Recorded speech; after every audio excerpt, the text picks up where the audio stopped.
Okay, so I would like to give another warning about artificial intelligence. I've been saying this stuff for the longest time, and nobody seems to be listening to me. Um, so I really want to dive in because the problem is not to be afraid of artificial intelligence. The problem is to be afraid of the motives of the people who control it and own it. Not control it, but well, they own the vast majority of the data centers and stuff that produce it. So the problem isn't AI itself. The problem are the people behind it.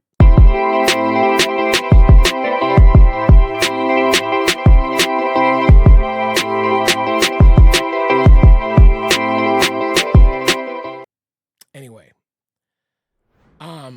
I'm going to get into it and kind of explain it a little bit better than that. But let me just click on this and see what the hell is going on here.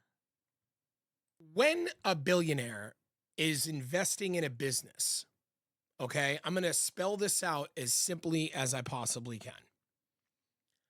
When a businessman is investing in a business, okay, and he says, okay, I'm going to give you $1 million. He's calculating how much money is this company going to make? How profitable is it going to be? And after a certain amount of time, et cetera, how much money can I make off of it? Right. And that's just the way it is. I mean, that's how businessmen think. Right. But what happens when you have mega corporations that have hundreds of billions of dollars that decide to invest hundreds of billions of dollars into I don't know where my chat box went. If anybody's watching, I have no idea if you are or not. Oh wait, here we go. Okay. Let me say this again. What happens when mega multi-billion-dollar, trillion-dollar corporations invest hundreds of billions of dollars into your business? Well, clearly it's not as simple as, well, we're going to make a bunch of money in 5 years, or you're going to be profitable in 5 years, right? No. With AI, you have 5 or 6 corporations. You have Google, you have Microsoft, you have Amazon, you have OpenAI, you have ByteDance, which I think is I think ByteDance is involved in AI. I believe, because Larry Ellison and Sam Altman were part of the agreement with Trump to get a bunch of money for data centers. And then you also have Peter Thiel's company, which I'm spacing out right now. Hold on a second.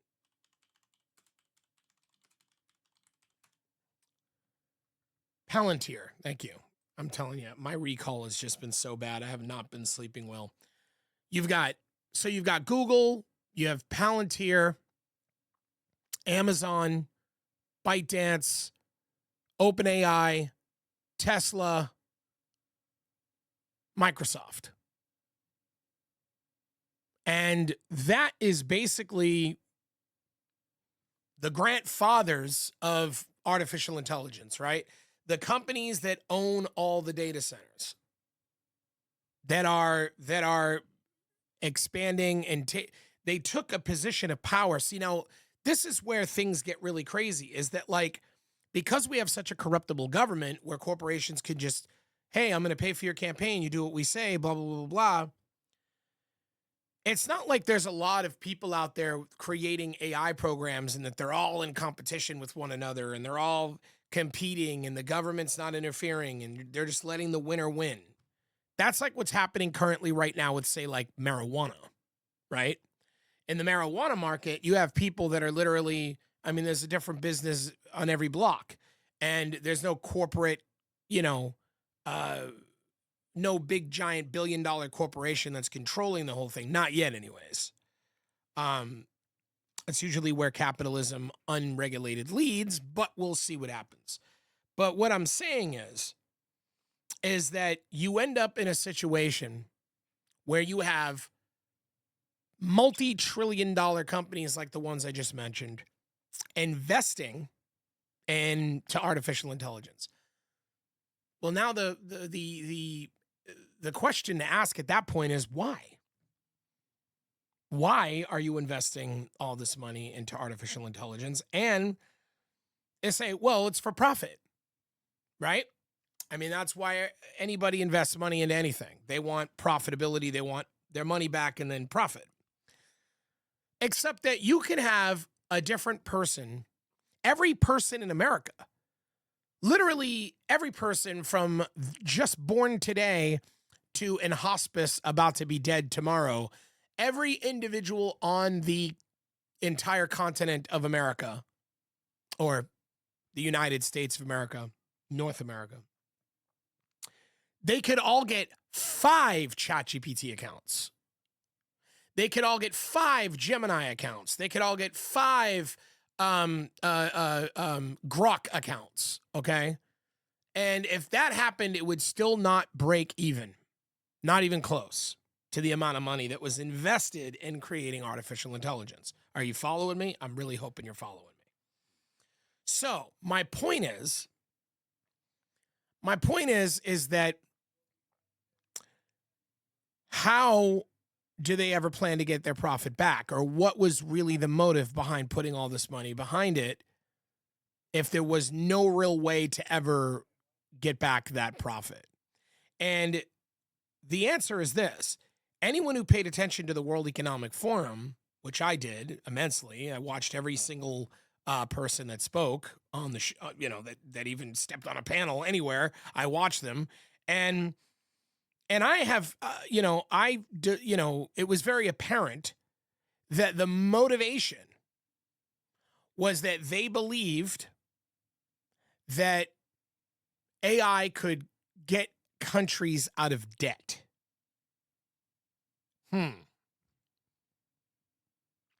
They wanted to get AI to scale as big as it can get because they wanted to get countries out of debt. Well, let's talk about it. Where does the national debt come from? Where does it come from? Well, it comes from basically bonds being issued, treasury bonds, to people by way of cash, and that treasury bond ends up becoming more valuable over time. So let's say, for instance, somebody inherited a trust from their grandfather who got treasury bonds, thousands of treasury bonds back in like 1938. Well, them treasury bonds are worth a whole lot more now. Okay? So the question is, how do you pay back if every single person who had treasury bonds, and keep in mind, it ain't just U.S. citizens, people in Germany, investors in China, investors in Japan, people all over the world have treasury bonds from the United States. If every one of them were to cash it in today, what would happen? We would be short. Short by how much? The amount you see the national debt is. That's ultimately what it is. That's who we owe money to. I mean, for the most part. Now, you might say, well, that's not going to happen. Not everybody's going to cash in. Well, they might. I know during the 2008 mortgage crisis that happened, when, 7.5 million people lost their homes and the mortgage-backed securities fraud scam, consolidated, I always say consolidated, collateralized debt obligations. During that whole period, there were countries and investors, and big-time people who were, the heads of countries and major corporations that were high up in countries all over the world that were literally threatening to pull their money out of the United States. They were literally threatening to do it. during 2008, during the mortgage crisis. And what they mean by pull their money out of the United States is sell all their investments off and cash in their treasury bonds. That's what that means. It means have no more financial ties to the country. And so there are certain things that can happen that would make everybody want to cash in those treasury bonds all at once. Now, is it likely? Not really. But there are things that could trigger something like that. So the idea is, well, why are we in debt? Why did that happen? Well, let me tell you why. If the amount of money that needs to go out way exceeds the amount of money that's going in, then let's talk about it. Where does the money go in from? Where does the government get their money? Where does the American government get their money? Taxes. That's where they get it. Taxes. So, after Franklin D. Roosevelt was president, or actually during FDR's presidency, he put together some of the highest taxes on the ultra wealthy that America had ever seen.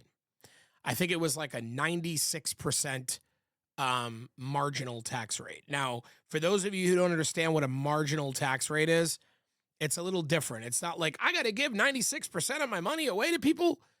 No, that's not what that means. That's not what that means at all. You don't need to give 96% of your money away to anybody, okay?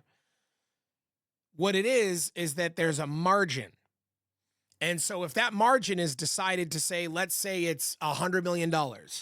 If they say, we're going to make you pay 96% on every dollar you make beyond 100 million, then, well, if there's, a margin to the next margin, like let's say it's 96% on anything over 100 million, but it's 95% on anything over 500 million, or it's 90% on anything over 1 billion, that's a marginal tax rate.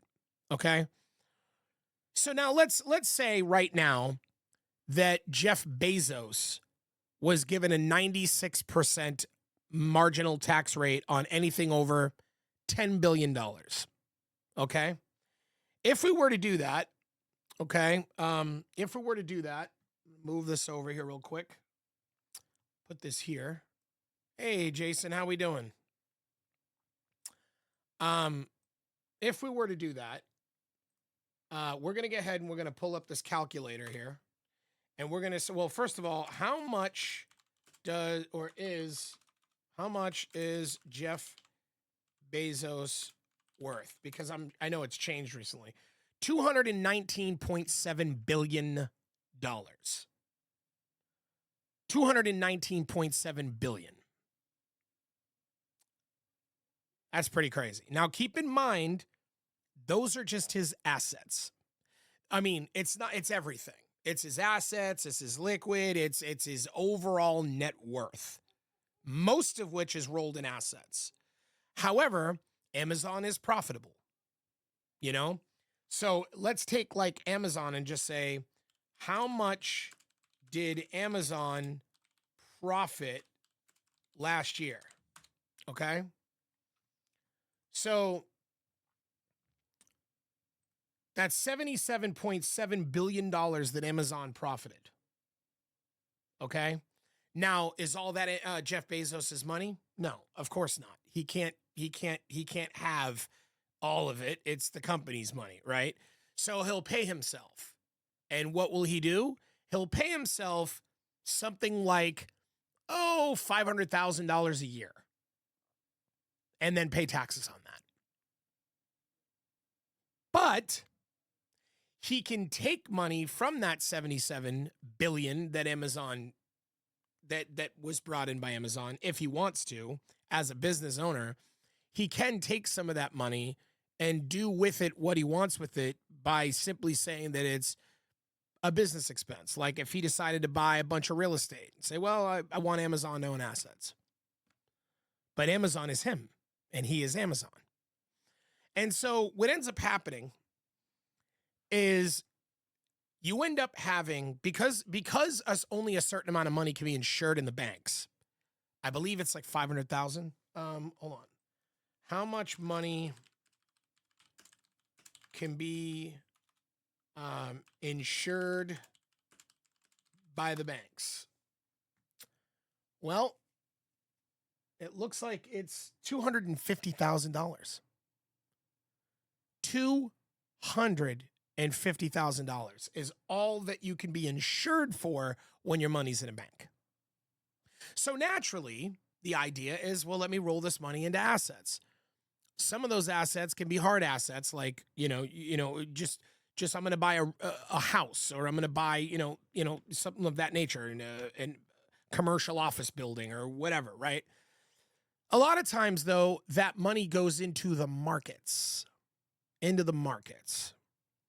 now here's the issue with that, is that when that money goes into the markets and it grows, it compounds because of stocks compounding. They grow in value, and then also you get paid dividend yields, which occur every year. Well, not all stocks, but a lot of stocks. And sometimes it's nominal, sometimes it's 2, 3, 4%, something like that. But these dividend yields that are being paid out, and of course the value of the stock rising, causes the amount of money in these stocks to compound. So somebody like Jeff Bezos eventually, in his situation, ends up with hundreds of millions of dollars in the markets. Now, if he never sells any of these stocks, that is called an unrealized gain. Now, the issue with an unrealized gain is that they're non-taxable. We do not tax unrealized gains. So now let's say Jeff has a baby, raises a son, and he passes away. When his son inherits all that money through assets, he doesn't get that money and then go, oh, I got to pay taxes on this. No, it's non-taxable through the transference of the trust. So now you have a young person getting all this money, and you might say, well, why isn't it taxable? Doesn't he sell it off? No, he doesn't sell it off. He keeps it in the markets. Because, well, what good is it to have the money if you can't spend it? Because you leverage it. And to leverage, for those of you who don't know, is to borrow against.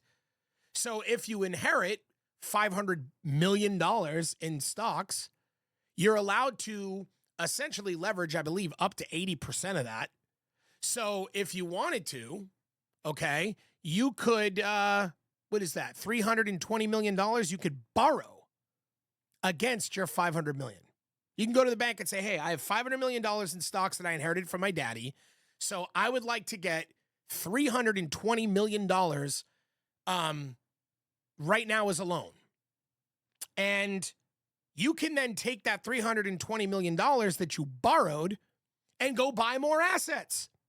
Go buy another house, go buy another apartment building, go, or go buy another commercial real estate property. There's a myriad of things you could do with the money. And I'm trying to get this thing to fix here, but it doesn't seem to be working. Hold on a minute. Guys, give me 1 second. Bear with me, please. Bear with me, please. Having a little bit of an issue with I'm having technical difficulties right now, so please just give me a second.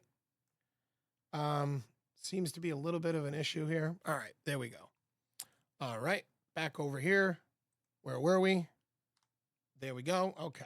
So anyways, my point is that because this amount of money is being not spent, but leveraged, and then they're taking it and buying more assets, more things that bring in more cash flow, they just can continue to pay off that debt while at the same time bringing in a profit and then borrowing more again. And they could keep doing this and keep doing this. So what they do is they live in debt. They literally are rich with debt. And I know that sounds crazy to a lot of people that don't understand money, but that is what they're doing. That is how it's done.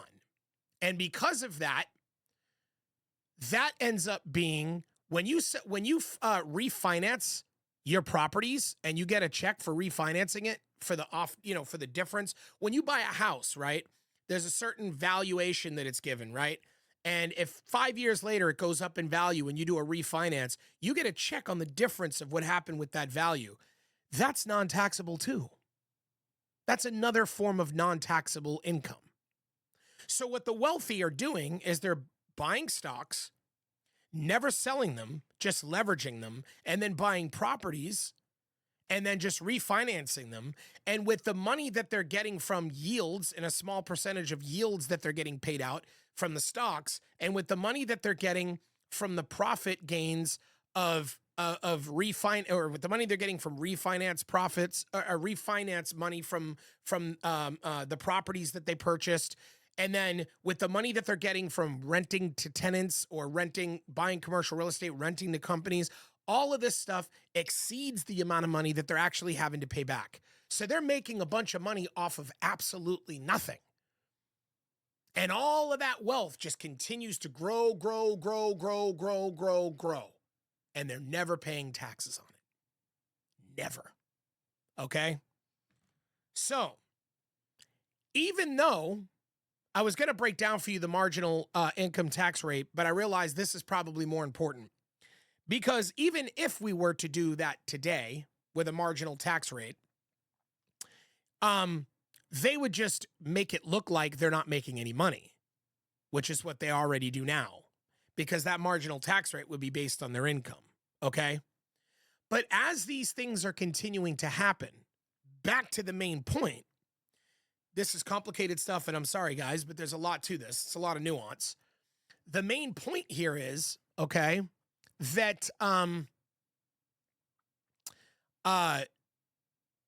there's not a lot of money from the ultra wealthy going back into the government. There's not a lot of money going back into the government. And this has been happening since the 1970s. And there, which coincidentally aligns itself well with when Buckley v. Valeo was passed. For those of you who want some good literature, want to read some stuff, go look up the, oh my God, again, my recall is so bad all the time. I can't just pull stuff from my brain. Anyway, I'll remember it in a minute. But anyways, look up Buckley v. Valeo, when it was passed, what it did, which basically allowed the ultra wealthy to basically give unlimited amounts of money to campaign funds. When that happened, you had people who worked in finance. Keep in mind that in the 1970s, Wall Street was boring. Wall Street was just a bunch of people walking around pencil pushing, okay? And, in a dusty office somewhere, and finance was boring.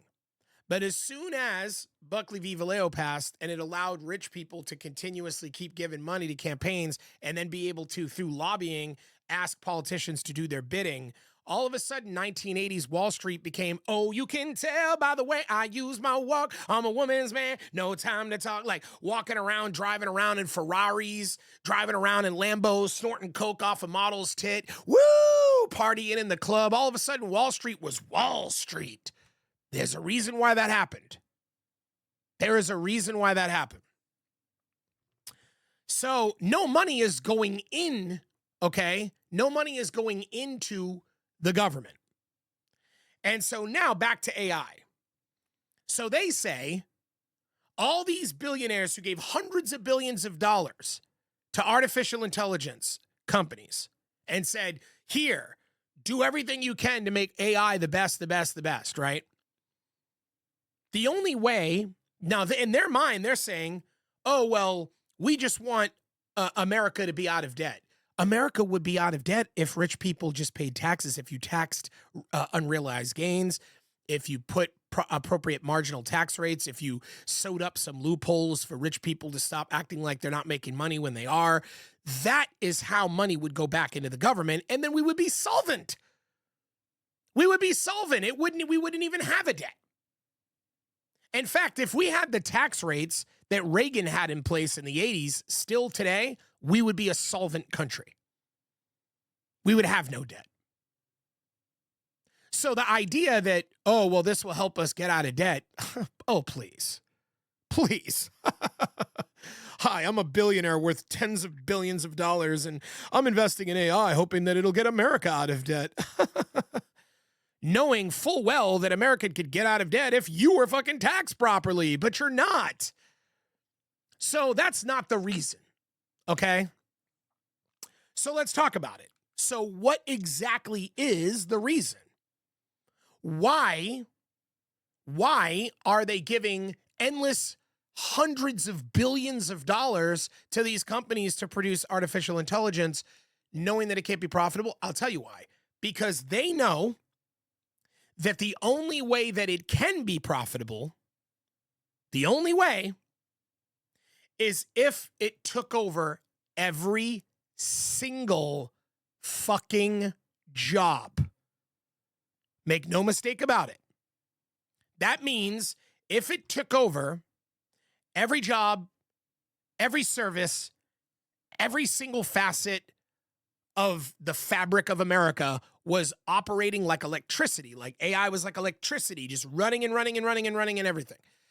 And that sounds great, right? Sounds like a utopian paradise. We're all just going to sit around and no one's going to have to worry about work. We're all just going to get money from the government. We're all just going to sit back and relax. Okay, well, let's think about this for a minute.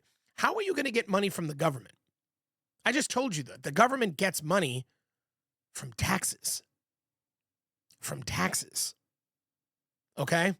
Secondly, if nobody's working, nobody's paying taxes. Not even the working class, which right now are the only people who pay taxes, if you really want to know the truth. Okay? So, that really puts us in a situation, basically, where there's no way you could be living off of a UBI, right?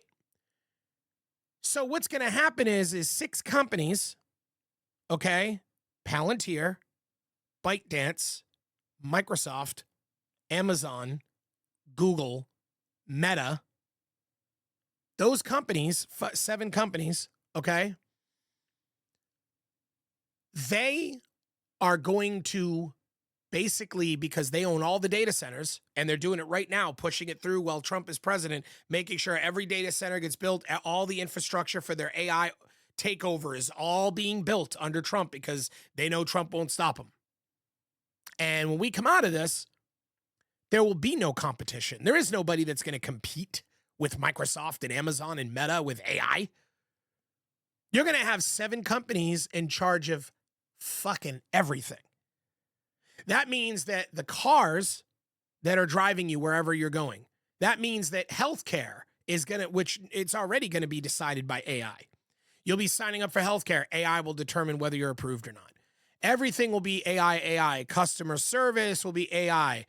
Everywhere you travel, air traffic control is going to be AI. Every single thing will be AI. Here's the problem. If every single thing is AI and only 7 companies own all the data centers that are producing and running that AI, 7 companies, i.e. 7 CEOs or 7 chairmen, 7 owners, majority owners of these companies, completely run the whole country. Everything. They will completely run everything, the entire country. And this is a huge problem, man, because that's not what you want. I don't think you want that. I know I don't want that. I don't think anybody's comfortable with that. You really want 7 companies to run literally everything? Because that's what's going to happen.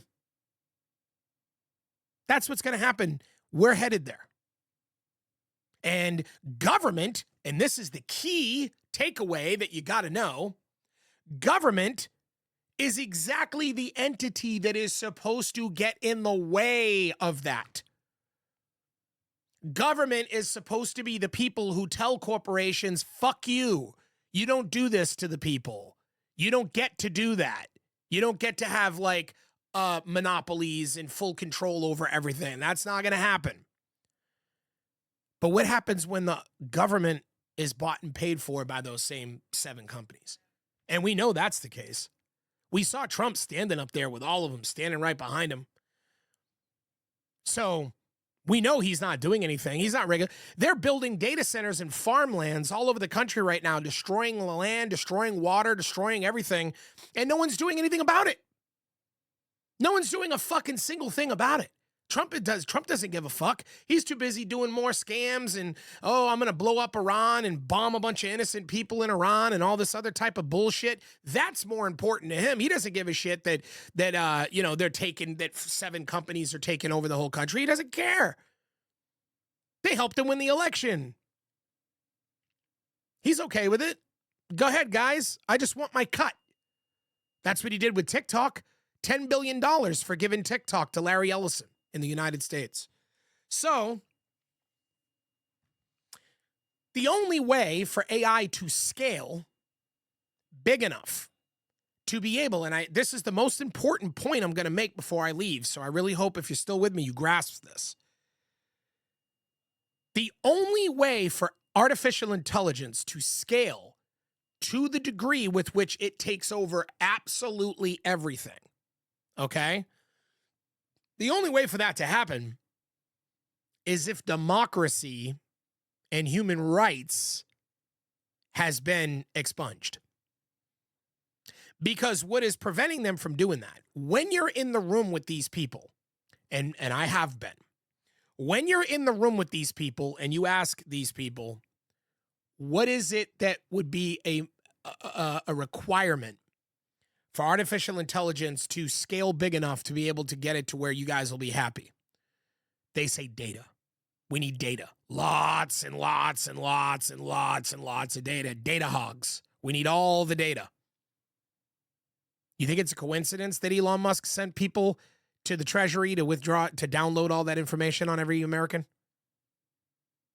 Think that was a coincidence? That they downloaded everyone's social security numbers? Medical records. They even got into the what is it, the labor National Labor Board computer systems, all the companies, all the EINs. Why do you think they did that? Data. And let me tell you something. The reason why they can't get the data that they need is because of a little thing called democracy. Because America moves slow, very slow. And I'm gonna put it to you like this, okay? Law, okay? The law in America is the will of the people. When they say that the law is the ruler, they really mean the people are the ruler. The people are the authority in America because it's the people who decide the laws. How? We decide who represents us as our representative. We decide who represents us as our senator. We decide who gets in there. And then once we have Congress, we decide, hey, we want this to be a law. People vote on it. We push it through the House. We push it through the Senate. And the people, when they get a law passed, law becomes law. And then we have law enforcement, police officers and such, whose job it is to go out there and enforce the will of the people. So if you get pulled over for driving through a stop sign and you're pissed, why'd this cop have to harass me? I'm the one who pays you. Yeah, you pay him to pull you over, dumbass. You pay him to make it so that people like you who are not following the law that was decided on by the people, which is to stop at a stop sign, you pay him to enforce that. And that's what he did. Now, you don't pay him to harass you or other things that cops do, but you do pay him to enforce to enforce the laws on you, because that's the will of the people. Now, that being said, the law moves very slow, very slow. And one of the things that I think a lot of people get hung up on is that they don't realize, like they'll say, man, I can't believe that, Harvey Weinstein is doing this to people. Like, why do all the powerful get away with it? Did he? In the end, he didn't. Did he in the end? Is Cesar Chavez in the end? Did Jeffrey Epstein in the end? In the end, the chickens come home to roost. That's the law. It just takes a long time. Why? Because everybody's following incentive. So nobody's going to tell on Puff Daddy or Jeffrey Epstein or Harvey Weinstein or any of these people. No one's going to tell on them if they're worried that they're going to lose their job or their income or whatever, or be kicked out of an industry or whatever. They're not going to do it then because they're incentivized not to.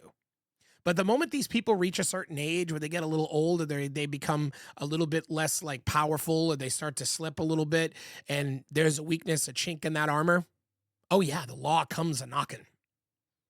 And in the end, the chickens come home to roost. The law takes a long time, but it's effective. It's effective.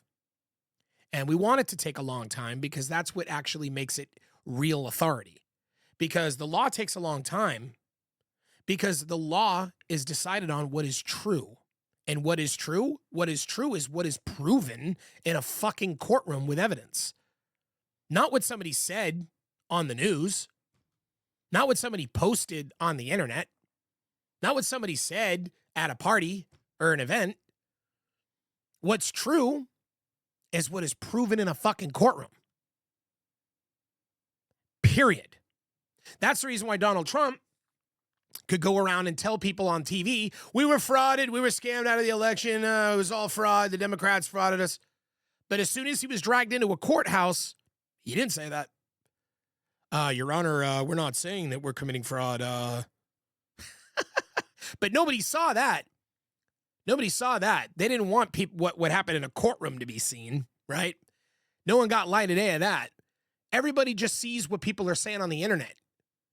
But the truth comes out in a courtroom. So you might be on social media. You might see some guy who just, got accused of child molestation. And now everybody's like, kill him, throw him in prison forever. I hope he rots in hell. Well, we don't know. We don't know if the guy's guilty. It's called due process because the law is slow. And it's going to take a long time to really validate whether or not this guy did a horrendous crime like that. And if he did, he will be punished. And if he didn't, he won't be. It'll be pretty difficult to prove if he didn't. And they have to prove it. That's the court of law. That's how it works. So, the reason why I say this is because we have a nation of laws. And nobody is above those laws. They might seem like they're above those laws in the interim, but in the long run, they're not. They're not above those laws. And right now, what we need at a time like this, more than anything, is we need people desperately to fight for politicians that will break up these tech companies. They need to be broken up. 100%. They need to be broken up. This is too much power for 7 companies to have over the entire country. And their desire to step over democracy, they're not able to right now. They want to. But because the law in America is slow, unfortunately for them, trying to get rid of laws or remove things that are impeding them on getting all this data and scaling as big as they'd like to, it's happening too slow for them. So what does that do? That incentivizes them to do whatever it takes to get rid of democracy, to popularize a monarchy, to popularize a tech monarchy in a feudalist society. It's in their best interest. And understand, People do what they are incentivized to do. This is just the bottom line. In fact, I often look at humanity as one big grand social experiment on what happens when everybody just chases incentive. Unfortunately, or I will say, there have been people throughout history that didn't, and they're legends. They're legends.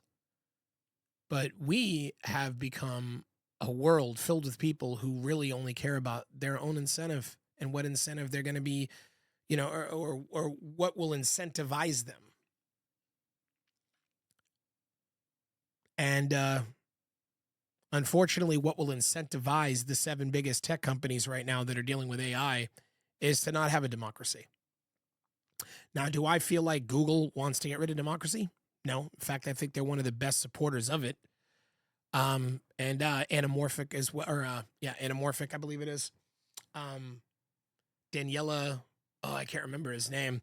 The guy that runs Anamorphic. I'm saying Anamorphic, but I think I'm saying it wrong. I can't remember. Hold on a second. It's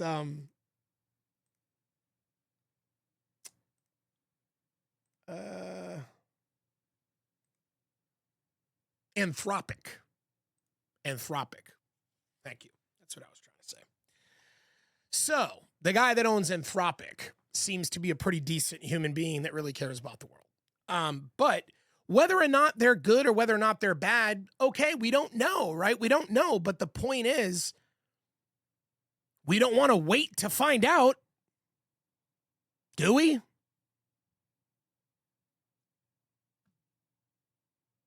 I don't think we do. Anyway, for those of you watching this on Facebook, I cannot see any comments. I cannot see anything that anybody has said or what you're watching right now. There's a little technical difficulty happening. But for those of you that watch this later on YouTube, please like the channel, hit the subscribe button, and leave a comment too. If anything, leave a comment about where you're watching from. I'm very curious to know, how far around the world these videos reach. Anyways, that being said, my name is Tom Kane. This was another episode of the Executives Playbook. Y'all have a very good day.